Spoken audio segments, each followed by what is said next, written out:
नमस्कार दोस्तों, आज हम बात करेंगे एक नई टॉपिक के बारे में और ये टॉपिक है दिल्ली टू कोलकाता वाटरवेज।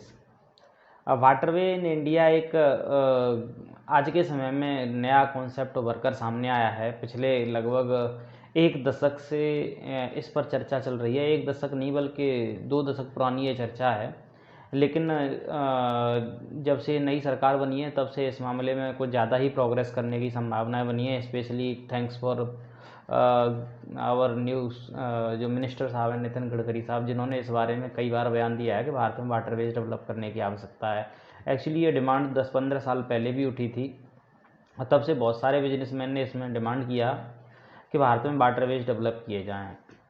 लेकिन वाटरवेज का काम भारत में डेवलप उतनी तीव्र गति से नहीं हो पाया जितनी तीव्र गति से भारत में हाईवे डेवलप हुए हैं। ये काम धीरे धीरे चल रहा है। अभी वाटरवे जो भारत में नया बन रहा है, वाराणसी से लेकर और कोलकाता तक इसको स्टार्ट किया जा रहा है। ऐसा नहीं है कि भारत में पहले वाटरवे नहीं थे, भारत में पहले भी वाटरवे थे। कोलकाता हल्दिया में पहले भी सुपर जो बड़े बड़े जहाज़ हैं वो चलते थे पानी के। और वाटरवे में होता क्या है कि पानी के जहाज़ों से सामान की ढुलाई होती है।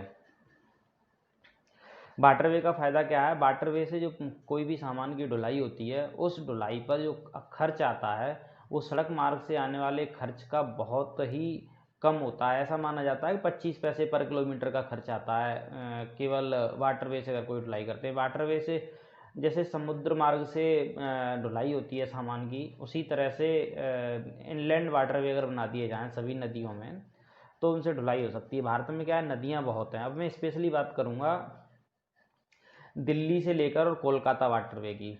देखिए, दिल्ली से नदी निकलती है जिसका नाम है यमुना नदी, और ये यमुना नदी जाकर इलाहाबाद में मिलती है एक नदी से जिसका नाम है गंगा नदी। और ये गंगा नदी पीछे उत्तराखंड से आती है और लास्ट में जाकर समुद्र में मिल जाती है कलकत्ता पे और समुद्र में। इस तरह से भारत में एक ऑटोमेटिकली रूट बना हुआ है कि दिल्ली से लेकर और कोलकाता तक हम नदी मार्ग से जा सकते हैं। और ये बात बहुत पहले से लोगों को पता है और आज से लगभग 200-250 साल पहले तक इस नदी मार्ग का इस्तेमाल खूब होता था। लोग नदियों में नावों के द्वारा खूब चलते थे और पूरी तरह से व्यापार होता था। इवन जो आर्यन सिविलाइजेशन है, आर्यन सिविलाइजेशन के जो सारे मुख्य केंद्र हैं वो यमुना नदी के किनारे और गंगा नदी के किनारे स्थित हैं। ऐसा भी माना जाता है कि आर्यंस ने जितनी भी अपनी बस्तियां बनाई, जितने भी बड़े बड़े शहर बनाए, वो नदियों के किनारे थे। नदियों से ही वो व्यापार करते थे और नदियों के किनारे बने शहरों में ही उनका मुख्यतः निवास था और ये जल के स्रोत थे। क्योंकि आर्यन सिविलाइजेशन मेनली पशुपालन और कृषि पर आधारित थी, तो पशुओं के लिए जो जल चाहिए होता था वो भी नदियों से प्राप्त होता था। आप इन नदियों के किनारे किनारे जाएंगे तो आपको छोटे छोटे शहर मिलेंगे जो खंडहर शहर हैं, बट उनका आप ठीक से अवलोकन करोगे तो आपको ये ज्ञात होगा कि वो शहर कितने डेवलप्ड थे और कितने बढ़िया तरीके से बनाए गए थे। लेकिन आधुनिक जो सिविलाइजेशन है अभी स्पेशली भारत में, बाकी विदेशों में तो वाटरवेज डेवलप्ड हैं। जो पुराने शहर बसे पुराने देश हैं, चाइना में भी वाटरवे डेवलप्ड हैं, यूरोपियन कंट्री में भी वाटरवेज डेवलप्ड हैं। लेकिन भारत में क्या है कि लंबे समय से पहले मुस्लिम रूलर्स आए। वो मुस्लिम रूलर्स रेगिस्तानी इलाके के थे जिनको वाटरवेज का बहुत ज़्यादा ज्ञान नहीं था, तो उन्होंने भी कम ध्यान दिया। उसके बाद इंग्लिश मैन आए, अंग्रेज़ तो केवल लूटने के लिए आए थे, तो उन्होंने वाटरवेज की तरफ बिल्कुल ही ध्यान नहीं दिया, जिसकी वजह से वाटरवेज ख़त्म हो गए। अब भारत क्योंकि नए सिरे से तरक्की कर रहा है तो वाटरवेज को डेवलप करने की जो ना एक आवश्यकता दिखाई दे रही है, क्योंकि हमारा ट्रांसपोर्टेशन पर जो खर्चा है वो बहुत ज़्यादा हो जाता है in comparison of other countries. तो अब दिल्ली और कोलकाता भारत के दो प्रमुख औद्योगिक नगर हैं जिनके बीच में क्या है, अभी सड़क मार्ग से हम जुड़े हुए हैं, रेल मार्ग से जुड़े हुए हैं, हवाई मार्ग से भी जुड़े हुए हैं। तो सड़क मार्ग से, हवाई मार्ग से और रेल मार्ग से जो खर्चा आता है उन सब खर्चे की तुलना में जल मार्ग से आने वाला खर्चा बहुत ज़्यादा कम हो सकता है। स्पेशली जो इन एरिया से जैसे दिल्ली और कोलकाता दोनों ही मैन्युफैक्चरिंग हब है। कोई भी मैन्युफैक्चरिंग गुड्स अगर दिल्ली से कोलकाता ले जाना है या हमें निर्यात करना है तो दिल्ली से सामान लोड हो और वो नदी मार्ग से जाए और कोलकाता होते हुए, और फिर वहाँ से जो है ना वो विदेश में कोलकाता भी जा सकता है और विदेश भी जा सकता है, बीच के किसी भी रास्ते में कहीं सामान ड्रॉप कर सकता है। इसी तरह से कोई विदेश से हमने सामान आयात किया तो वो कोलकाता से नदी मार्ग से एंटर करे और वो सीधा दिल्ली तक भी आ सकता है। ये फैसिलिटी ऑलरेडी बाई नेचुरल बनी हुई है, लेकिन इसको डेवलप करने की आवश्यकता है जिसको हम नहीं डेवलप कर पा रहे हैं अभी तक। इवन इन वाटरवेज को डेवलप तो ऑल ओवर इंडिया किया जा सकता है, लेकिन ये अगर वाटरवे डेवलप होता है तो ये एक तरह से NH2 जो रोड मार्ग है उसकी तरह से काफ़ी पॉपुलर हो जाएगा और बहुत ज़्यादा कामयाब होने की संभावना है इसकी। जैसे कि NH2 जो सड़क मार्ग है वो आप जानते हैं किसी ज़माने में शेरशाह सूरी ने बनवाया था, उसके बाद वो बीच में और भी कई लोगों ने बनवाया। आज की डेट में NH2 भारत का एक प्रमुख सड़क मार्ग है जो कलकत्ता में जाके मिलता है और बहुत ज़्यादा ही मतलब भारतीय व्यापार में सहायक है। अच्छा, ये डेवलप करने में मतलब दिक्कत क्या आ रही है और डेवलप हो क्यों नहीं रहा है? देखिए, सबसे बड़ी दिक्कत है वो है भारतीय नदियों में पानी की कमी। तो भारतीय नदियों में लंबे समय से पानी की कमी बनी हुई है और इसकी तरफ जो है ना सरकार ने कई बार ध्यान देने की भी कोशिश की, लेकिन उसके खास रिजल्ट्स नहीं निकले हैं। अच्छा, यमुना नदी में पानी की विशेष कमी है, स्पेशली दिल्ली से लेकर के और इटावा तक का जो रूट है उसमें पानी की कमी है। इटावा के बाद क्या है कि चंबल नदी आकर मिल जाती है उसमें, वो फिर पानी दे देती है, तो पानी सफिशियंट हो जाता है और ये जाके फिर इलाहाबाद में गंगा नदी मिल जाती है। तो इटावा के बाद यमुना नदी में इतना पानी रहता है कि आप उसमें मतलब नौकायन कर सकते हैं, जहाज़ चला सकते हैं, लेकिन इटावा से पीछे जो दिल्ली वाला एरिया है उसमें जहाज़ नहीं चला सकते। अब इसका जो अगर आप जांच पड़ताल करोगे तो एक बहुत बड़ा रीजन निकल कर सामने आया। हरियाणा में एक बैराज बनाया गया जिसका नाम है हथनी कुंड बैराज। हथनी कुंड बैराज बनाया गया यमुना नदी पर, दिल्ली से लगभग 50-100 किलोमीटर के पीछे लगभग है। तो हथनी कुंड बैराज क्या करता है, पीछे से यमुना में जितना भी पानी आता है उसको रोक लेता है और वहाँ से नहरें निकाली गई हैं जिनसे पूरे हरियाणा में पानी की सप्लाई होती है।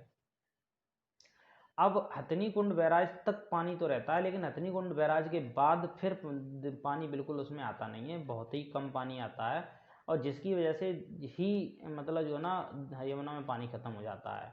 अब यमुना में जो इसके बीच में थोड़ा बहुत पानी जो रहता है वो कहाँ का रहता है, वो दिल्ली की जो कचरा फैक्ट्रियाँ हैं उनसे जो निकलने वाला कचरा है बस वो रह जाता है वास्तव में। तो इस हिसाब से ये माना जा सकता है कि यमुना में पानी की कमी नहीं है, बल्कि उसको आर्टिफिशियल तरीके से पानी को रोका गया, जिससे नदी का नेचुरल प्रवाह ही खत्म हो गया, जिससे ये नदी डे बाई डे खत्म होती जा रही है। आपको इस बारे में एक चीज़ और पता होगी कि ताजमहल जो है जो इस टेक्नोलॉजी पे बनाया कि उसके नीचे पानी भरा रहना चाहिए, क्योंकि जो ताजमहल बना हुआ है वो अरहर के भूसे और लकड़ियों के ऊपर बना हुआ है, जिसको कंटिन्यूस पानी की आवश्यकता होती है तभी वो सर्वाइव कर सकता है।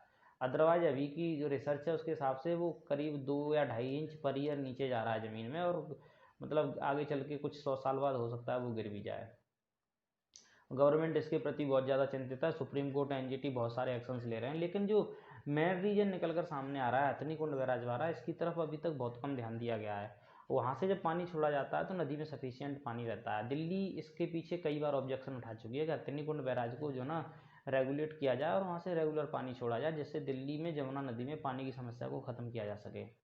क्योंकि दिल्ली से में जो यमुना नदी में प्रदूषण की मुख्य समस्या जल का पीछे से प्रवाह ना होना है और जो केमिकल गिरते हैं उनका आगे सप्लाई ना होना है, वो वहीं भरे रहते हैं। सेम सिचुएशन आगरा में, आगरा का इंडस्ट्रियल एरिया है तो वहाँ से भी जितना भी सप्लाई आता है कचरे का वो सब उसमें जाता है और यमुना नदी में पानी नहीं रहता है। अब अगर इस समस्या को दूर कर दिया जाए तो यमुना नदी में पानी सफिशियंट रहेगा। उसका एक तरीका और है, जैसे गवर्नमेंट प्लान कर रही है कि गंगा नदी से एक नहर निकाली जाए जिसको डाला जाए यमुना नदी में, और यमुना नदी में अगर उस पानी को डाल दिया जाए तो यमुना नदी में सफिशियंट पानी रहेगा। अगर इतना पानी आ जाता है जिसमें नौकायन किया जा सके तो एक तरह से यह बहुत ज़्यादा डिस्टेंस नहीं है और हम एक वाटरवे डेवलप कर सकते हैं दिल्ली से लेकर और लगभग इटावा तक हमें डेवलप करना है। इटावा के बाद उसको धीरे धीरे डेवलप किया जा सकता है, वहाँ पानी है। इस पर हमारे सड़क मंत्री जो है नितिन गडकरी साहब, उनका कई बार बयान आ चुका है, लेकिन अभी तक इसके मामले में बहुत ज़्यादा तीव्र प्रगति नहीं है। होपफुली बनारस से और कोलकाता तक ये डेवलप होने के कगार पर है, क्योंकि बहुत समय से उस पर काम चल रहा है और जो फर्दर डेवलपमेंट होगा बनारस से इलाहाबाद के लिए होगा, फिर इलाहाबाद से कानपुर के लिए। कानपुर से आगे अगर पॉलिटिकल इच्छा शक्ति रही तो उसको और डेवलप किया जा सकता है, थोड़ा समय लगेगा, लेकिन समय तो लगेगा, लेकिन अगर पॉलिटिकल इच्छा शक्ति इतनी ही तीव्र रही तो हो सकता है हम इसको एक समय बनते हुए देखें और यह हमारे देश में वाटरवेज को डेवलप करने का एक आधार हो सकता है, क्योंकि अभी तक इसकी टेक्नोलॉजी बहुत अच्छी तरह से ऑल ओवर इंडिया में डेवलप नहीं है और इंडिया में बहुत सारी नदियां हैं जिन पर वाटरवे बनाए जा सकते हैं और परिवहन की लागत को बहुत ज़्यादा कम किया जा सकता है। ऐसा माना जाता है कि चाइना में जो 2/3 सामान है वो सिर्फ वाटरवेज से ही सप्लाई होता है। इवन अमेरिका में भी सेम सिचुएशन, इंडस्ट्रियल एरिया जितने बसे हुए हैं वो सब वाटरवेज के किनारे पर बसे हुए हैं, जहाँ से जो भारी सामान है, स्पेशली भारत में झारखंड और इधर जो बिहार का एरिया है जहाँ से कोयला वगैरह निकलता है, उसकी उत्तर भारत के लिए अगर सप्लाई करनी है तो उसकी सप्लाई क्या है वो भारी वाहनों में होती है, जिसको वाटरवेज से सप्लाई करने में बहुत ही ज़्यादा आसानी हो सकती है। Thanks for watching the video.